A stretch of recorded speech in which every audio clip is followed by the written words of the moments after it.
The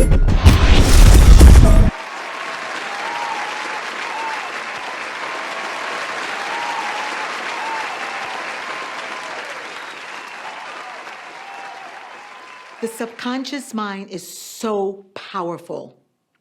I was sitting in my office the other day, and absent-mindedly, I started to sing a song. Tell me something good. A woman on my team poked her head in the door and said, "Hey, you're singing the song I was whistling." I had no idea what she was talking about. I thought the song just popped into my head, but in reality, she walked by whistling, and though I wasn't conscious of it, my subconscious was fully aware. The subconscious mind is so powerful. It perceives everything. It's always alert and awake. Our brains filter out things we don't need to pay attention to in the moment, but we do experience everything around us. That's why it's so important to be aware of what you're feeding your brain.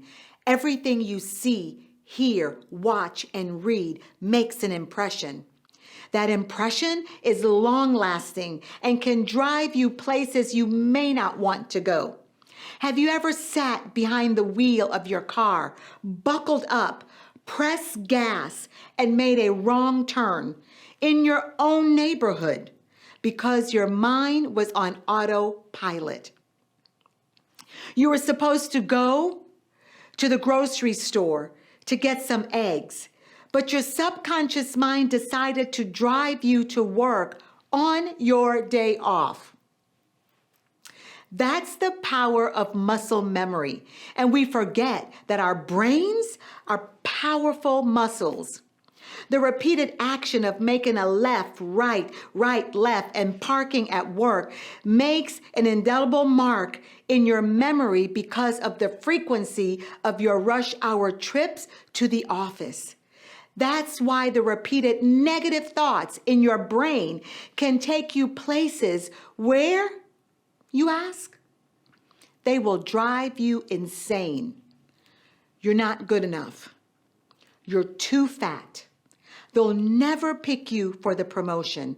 Are thoughts that are not taking you in the direction of your destiny. Those stubborn fears will take you down Depression Street, Worry Avenue, Insane Lane, and the rent is too high to stay there long. You can't afford it. It costs too much. Trust me, I know. Therefore, we cannot allow our subconscious to drop us off on Fear Street and leave us there paralyzed.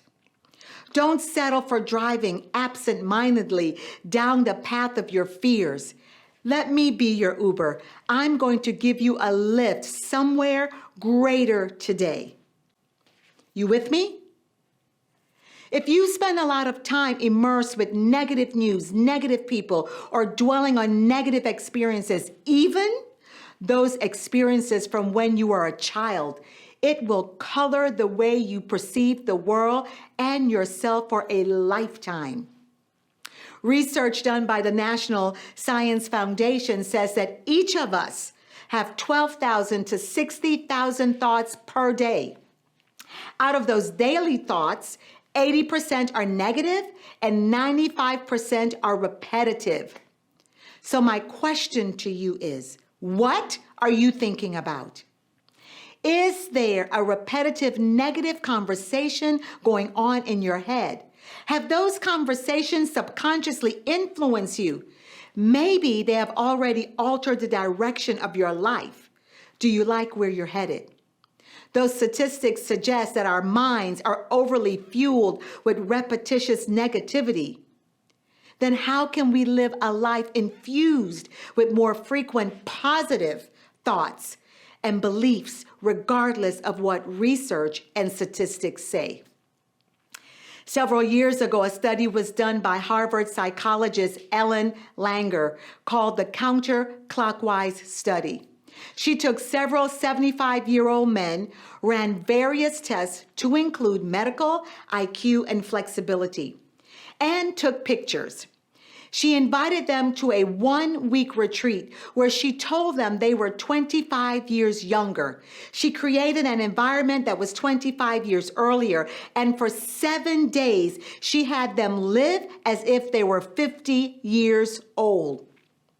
At the end of the 7 days, the same test was done again and showed an average improvement of 10%. New photos were taken after the retreat and compared to the photos prior to the retreat, showing the men looking an average of 3 years younger. How did these changes take place? It was their thinking, proven that when you change your thoughts, your life, including your biology, will change. Langer noted, it is not our physical self that limits us, but our mindset towards our physical limits.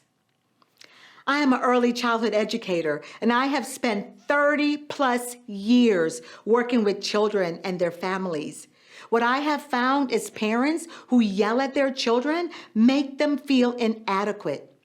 When the child becomes an adult, his or her life most of the time reflects self-doubt. They're underachievers and have a negative view of the world. Their lives reflect their thoughts. A few years ago, I spent hours working on a project and received several great reviews and 1 negative review. My mind immediately focused on the 1 negative review, and it played over and over and over in my head, so much that it paralyzed me for several months. When we focus on the negative, it produces negative results within us, and many times we live it out. Have you ever focused so much on the negative that it paralyzed you? One of my roles in life as a pastor, and a scripture that I absolutely love, is Romans 12:2. It speaks of being transformed by renewing the mind. In other words, transformation begins by changing the way we think. Our thoughts influence our action, behavior, and our focus. And where our focus goes, that reality grows. I'm going to repeat that one more time. Where our focus goes, that reality grows. So let me tell you how you can begin to change your thinking just by following these steps. First, focus on your mindset and dig trenches of powerful self-talk. The deeper you dig the trenches, the deeper the powerful self-talk. Repeat continually, I am enough. I can do all things through Christ who gives me the power to do it. There is greatness in me. The trenches you dig go deeper and deeper and will create a pathway from your conscious mind into your subconscious. Start taking inventory of your life in connection to your thoughts. Write them down. Ask yourself, are they negative or positive? Where did they come from? Are they from your childhood, a belief system, religious background, culture, or someone else? Again, I encourage you, get a journal and begin to write your thoughts down and ask yourself these same questions and record your answers.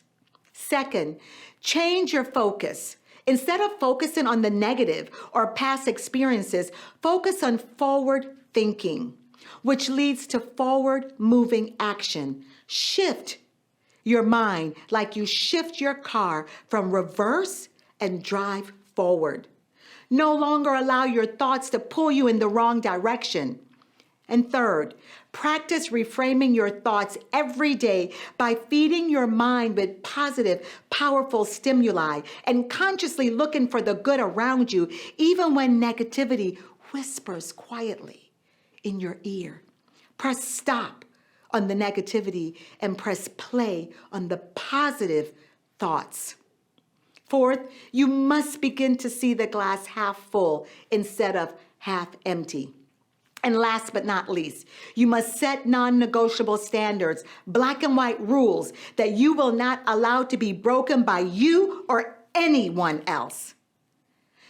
After following these steps, you will see that your life will begin to change. You will begin to move in the direction of a happier, more fulfilled, powerful life. You have the power to change the direction of your life just by changing your thoughts. You'll begin every morning with a positive outlook. You'll get up, you'll stand up, you'll look up, you'll be prayed up, and you will move up. Shift your thoughts and shift your world. Thank you, and God bless you.